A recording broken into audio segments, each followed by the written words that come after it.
અને હવે અન્ય સમાચાર વિશે વાત કરીએ તો આંગણવાડી કર્મચારીઓના હિતમાં હાઈકોર્ટે હુકમ કર્યો છે। આંગણવાડી કર્મચારીઓના વેતનમાં વધારાનો હુકમ કરવામાં આવ્યો છે। લઘુત્તમ વેતનમાં ઉમેરો સાથે ₹24,800 ચૂકવવા માટેનો આદેશ અપાયો છે।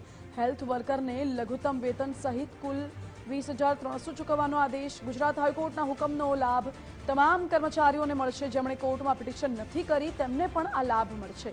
1 એપ્રિલ 2025 થી એરિયર્સ સાથે ચૂકવણી કરવાનો હુકમ કરાયો છે। 6 મહિનામાં સરકારે આ ચૂકવણી કરવાની રહેશે। કેન્દ્ર અને રાજ્યનું સંકલન કરીને ચૂકવણી કરવાની રહેશે તેવો હુકમ હાઈકોર્ટે આપ્યો છે। અથવા તો રાજ્ય સરકારે એકલા ચૂકવણી કરવાની પણ રહી શકે છે। જો કે 6 મહિનામાં કર્મચારીઓને આ ચૂકવણી કરવાની રહેશે। હાઈકોર્ટે સુનાવણી દરમિયાન આંગણવાડી વર્કર્સને મોટી રાહત આપી છે।